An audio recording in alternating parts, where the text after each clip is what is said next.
فضلا وليس أمرا ادعمونا بلايك للفيديو واشتراك بالقناة. كلام ما يقولوش الا واحد طالع من مجاري، ده حتى واحد في العشوائيات في مصر مش هيبقى وسخ زي كلامه. ولما قلت له انت واحد مش مزبوط، قال لي انت غدره وسخه من الحرام اللي كان يوطي على جزمتي وشويه كان هيبوسها، اللي كان يحب فيني لاخر لحظه. واحد مش مزبوط. انا بالنسبه له مجرد كنت فريسه، واحدة بنت ناس قوي، عارف ان هي ملهاش علاقة ولا هتفضحه ولا اي حاجة، كانت ستر وغطى عليه وهيغدر فيها من غير حتى اي صوت. ابن الحرام الفاجر اللي قدام الناس عامل قضايا الأمة ويدافع عن المصريين، وهم المصريين آخر هم، والمصريين بالنسبة له مجرد مصلحة وأكل عيش. قضايا الأمة واليوتيوب اللي خلاه ياكل يعني اللي خلاه في عيشة أحسن عيشة. كان يقول لي أنا ساكن في شقة إيجارها 8000 ريال وغالي، ويشتكي من إن أجار الشقة اللي ساكن فيها غالي. قضايا الأمة اللي خلته يزرع الشعر بعد ما كان أصلع. قضايا الأمة اللي ركبته السيارة البي ام، بعد كده ركبت اللكزس دفع رباعي بعد ما كان عنده تاكسي في اسكندرية وكان مش لاقي ياكل. قضايا الأمة والكلام الإسلامي كذاب. كان يكلم محمد الصغير يبعث له رسالة قدامي وهو نفسه اللي كان يطلب الزنا. واحد مش مزبوط، واحد مش مزبوط، والله هيفضحه في يوم، الله في يوم من الأيام هيفضحه. ابن الحرام الفاجر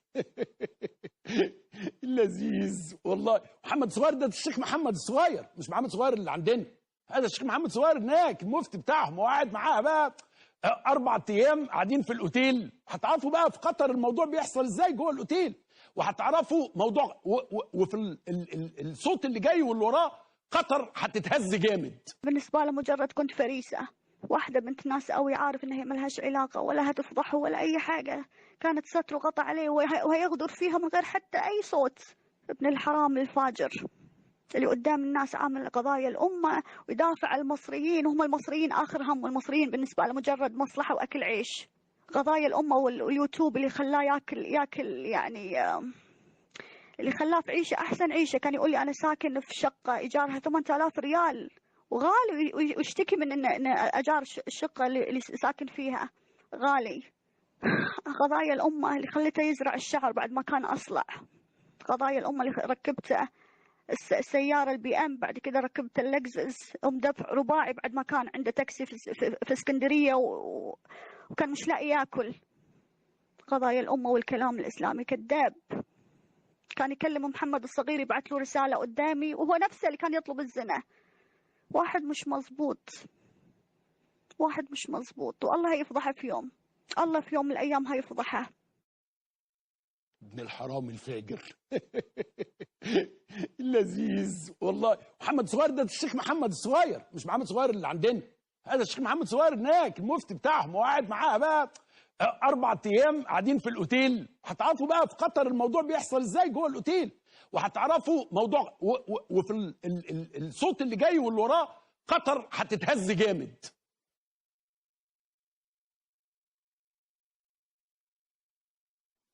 فالراجل زي ما انتم شايفين الموضوع بالنسبه له ان هو كان يجيب البنت قطر، يعني في لندن في نيويورك مش عارف، تعالي تعالي تعالي، وبعدين بعد 4 ايام بعد ما رجعت قال لها على فكره انا حسيت ان انا لا مش يعني شيخ عبد الله بلاش شيخ، انا اسف ما اقصدش حاجه يعني، لا مش شيخ، راجل بتاع المبادئ، لا بلاش. على فكره عمل الراجل ده انا اهو انت اهو، عارفين الفضيحه بتاعت حفيد حسن البنا؟ عارفينها؟ ده بكره، لانه كان في واحده قبل كده، ده بكره كميه ستات في العالم العربي هتقدم فيه بلاغ غير طبيعي. يعني بعد اللي حصل النهارده ده في ستات كتير هتتكلم وهيبعتوا لي انا اللي هو بيعملوا فيهم. عمل ايه؟ ده عمل فيها حاجه من اقذر ما يمكن. صورها وراح قاصص الصوره، قاصص الجزء بتاعه وحط الصوره بتاعتها على الانستجرام، علشان الست لو فتحت بقها ادي هتبقى اتفضحت. الراجل بتاع الثوره والبتاع انا ما بحاسبوش، جايز ده حلال، ما معاه الشيخ بقى محمد الصغير ولا يهمني، انزل باللي جاي. امراته اسمها هدير، كان يتكلم عنها بغضب وبكراهية، بغضب وكراهية، وينزل راسه كده زي الدليل عشان يبعث لها رسالة.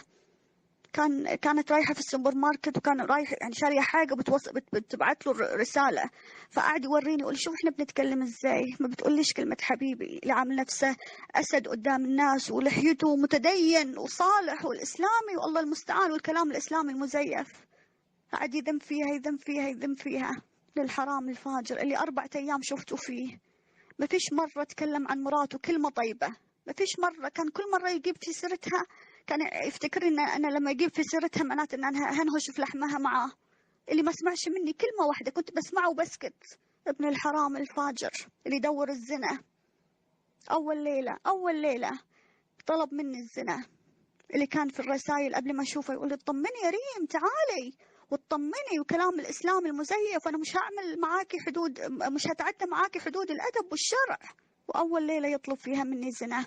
ابن الحرام اللي عامل فيها متدين وبيصلي، وصاحبه عنده صاحبه اللي اسمه محمد الصغير شيخ دين، كان يكتب رساله قدامي لي. ابن الحرام الفاجر لو صاحبه اللي اسمه محمد الصغير عرف وسمع رسائله الصوتيه وعرف ان يوم القيامه يوم ما يشهد عليه لسانه انه طلب الزنا. ابن الحرام اللي قلت له انا بحبك يا عبد الله بس بالحلال. ابن الحرام اللي كان يقول لي اول ليله عاد يعري نفسه قدامي، مش انتوا قلتوا انه هو تاجر مخدرات، مش في اليوم السابع قلتوا انه هو تاجر مخدرات؟ هو لا تاجر مخدرات ولا حاجه، هو بتاع حشيش. كان يقول لي انا كنت ضايع في مصر وكنت بحشش. عادي يكلمني على واحدة كان يحبها ومن هو صغير كده من عنده 13 سنة، يقول بعد كده سابتني.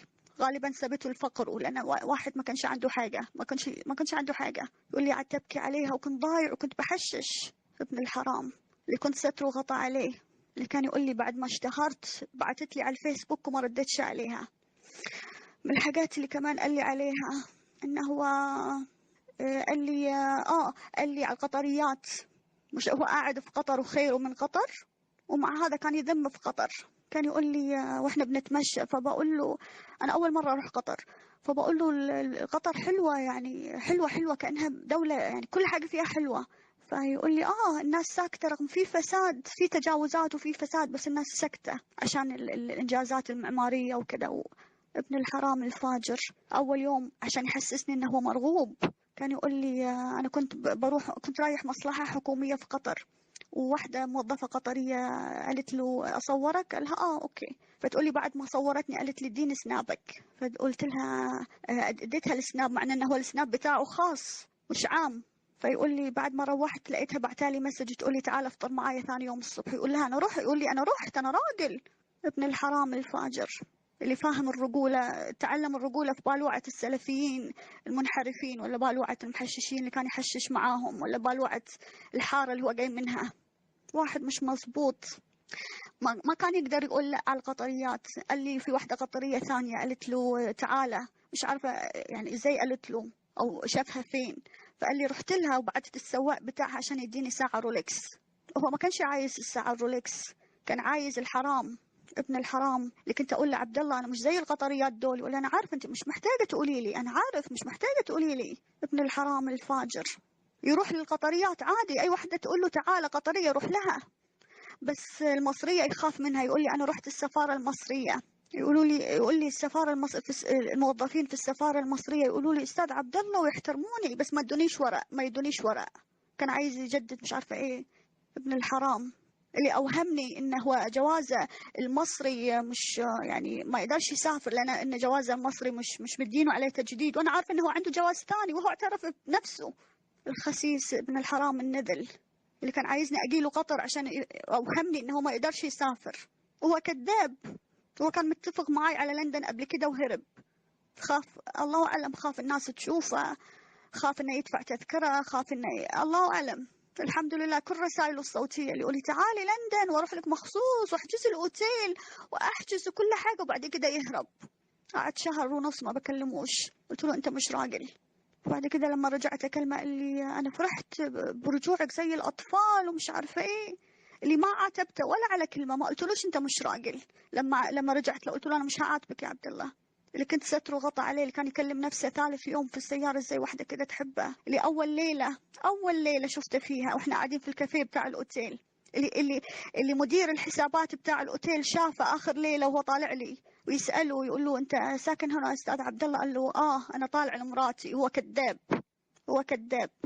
هو كان طالع لي 3 أيام قعدتها في قطر، يجيني من الصبح وما يروحش إلا آخر الليل، وما خداش الحرام مني اللي كان عايزه، اللي استمتع بكل لحظة حب، وبعد ما سافرت غدر فيني عشان ما خدش الحرام. هو لا بتاع جواز ولا بتاع حب نظيف زي ما كان يدعي، اللي يقول لي أصل الجنس سهل في قطر. ابن الحرام يقول لي لما راح السفارة المصرية يقول لي وانا طالع في مصرية كده ركضت وراي تقول لي أستاذ عبد الله، فيقول لي أنا هربت منها، قلت لها بخلي جوزك يبعت لي على تويتر. يقول لي أنا المصرية هربت منها، ركبت السيارة ومشيت. القطرية قالت له تعال، راح لها، بس يخاف من المصرية لأنه عارف إن المصرية ما يقدر يستأمنها لأنها تفضحه، لأنه فاكر إن المصرية مزقوقة عليه. ابن الحرام الفاجر اللي كان يوريني الانستغرام بتاعه، يقول لي شوفي، يوريني رسائل البنات، يقول لي شوفي البنات دول اللي بيبعتوا لي رسائل انا مصنفهم 2، في بنات منهم عايزين يناموا مع واحد مشهور عشان يقولوا انا نمت مع واحد مشهور، والتانيين مزقوقين علي. ابن الحرام الفاجر اللي بعد كده يقول لي انت عامله فيها بنت ناس، اللي عرى نفسه، اللي كان مستأمني، كان ينام مشخر وعارف ان انا عمري ما كنت هاخذ التليفون واصوره وهو نايم، لأنه كان عارف هو مع مين. ابن الحرام اللي استأمنته واستقل الأمان اللي اديتهوله وبعد كده غدر فيني، لأنه كان عارف إنه مش هقدر أعمل له حاجة. أنا صورت معه مرتين صورت معه. ثاني يوم صورت معه بعد كنا في الغرفة في الأوتيل، وثاني مرة قبل ما نروح المطار، اللي ما فيش مرة قلت له اديني الصور، ومع هذا غدر فيني. ابن الحرام واحد مش مزبوط، وحاجات كتير أنا مش فاكرة دلوقتي، حاجات كتير كتير كتير. ابن الحرام الفاجر. ما مقفلينها علينا هنا في الاوتيلات ليه؟ على فكره بجد انا اربأ بسمعه النساء القطريات. على فكره كل مجتمع ممكن يبقى فيه ناس منحرفه او ترضى بانها تمارس الرذيله، لكن انا اعرف المجتمع القطري ستاته ستات محترمين. انا يهمني ايه بقى؟ انا يهمنيش كلام عبد الله الشريف. اما تسمع كلام ريم واللي فيه يبقى تصدقه كله، تاخده كله، لان الحكايه كلها صح. ومعايا الواتسابات وكلام عبد الله، ومعايا حاجات لعبد الله كتير ما حطيتهاش. حاضر نسمع 2 3 من عبد الله، سمعنا يا عم. طيب يا بنت الحلال، يعني انت هتطلعي تأشيرة وهتروحي المشوار كله علشان خاطر نتقابل هناك. طب ما هنا اهو احنا جنبك اهو، بينا وبينك ساعة طيران، بدل ما تضربي انت 7-8 ساعات طيران وانا معاكي 7-8 ساعات وهناك في قلب الجو اللي هناك ده. طب ما احنا هنا اهو، وتطلعي من هنا على كوريا اسهل بكتير من بريطانيا. ايه رأيك؟ ما هو موضوع بقى الإجابة على سؤال وجودك فرق في حياتي ولا ما فرقش، ما هو ده السبب الرئيسي اللي أنا قلت عليه، اللي هو إن أنا أشوفك قريب، بحيث إن أنا عايز أشوفك. يعني أنا جوايا علامات استفهام كتير، مش عن شخصك ولا أنت مين ولا كده، شخصيتك. يعني عارفة أنت الفيديو ده بالنسبة لي مريح جدا جدا جدا نفسيا، لان في ابتسامتك، في كلامك، في حركاتك. وعلى فكرة عجبتني قوي او عجبني قوي لون الاظافر، شيك. وده يعني اللي انا اعرفه من الست اللي بتختار الالوان دي، او على الاقل العناية بالاظافر بالذات، فهي ست يعني عندها شيء من الرقي، بعيدا عن الموضة بقى وبعيدا عن الجو بتاع النساء. لكن انا بقدر قوي الموضوع ده يعني. بالنسبة بقى في خصوصية ليكي ولا لا؟ طبعا في خصوصية، ولكنها يعني ينقصها الاحتكاك، اللقاء، الكلام، كده يعني. فاهمة؟ هو ده اللي كان سبب ان انا عايز انتقل زي ما بيقولوا كده to next step. ينقصها الاحتكاك واللقاء. اجمل احتكاك بقى ايوه بالليل يكلمك على احتكاك طبقات الشعب بالجيش والشرطه ومش عارف ايه، بس هو الاحتكاك بتاع الصبح ده حاجه تانية. احتكاك واللقاء. لون الاظافر. هو طبعا عبد الله هيقول ايه؟ انا عارف هيقول ايه. هقول لون الاظافر ده كان بيفكرني بدم المصريين اللي بيقع حاجات كده. ده كانت الناس زمان كان النضال والكفاح ده حاجه يعني الناس عايشه حياه تقشف وزهد. لكسس فور ده انا نفسي في اللكسس دي. عايز انا ابي لكسس. انا ابي لكسس. هتقولي لكسس 4 باي 4، بلاش ال 4 باي 4. انا ابي لكسس ورولكسات كتير وهسكت. لو اتكلمت تاني يبقى ليك ابعت لي بس الرولكسات. طبعا هيقلبوا الدنيا ازاي؟ يبوظوا الحكايه ويشوهوا الموضوع كل وبيعملوا حاجه غير يقعدوا طول الليل يشتموني. طب يا عم ترد على الموضوع نفسه. الموضوع ده صح ولا لا؟ قلت الكلام ده ولا ما قلتوش؟ هم مصرين نسمع غير فويس. اسمع يا سيدي عبد الله الشريف في اخر فويس.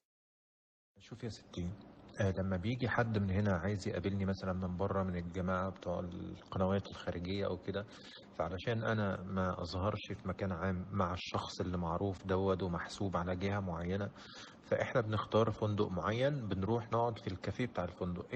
الكافيه بتاع الفندق هيبقى فيه كام؟ مثلا 10، 5، 7، 20. ما بيبقى العدد محدود وما بيبقاش فيه ناس رايحة جاية. فاوريدي انت هتيجي لو جيتي قطر، فاوريدي طبعا ان شاء الله هحجز لك في مكان تنزلي فيه.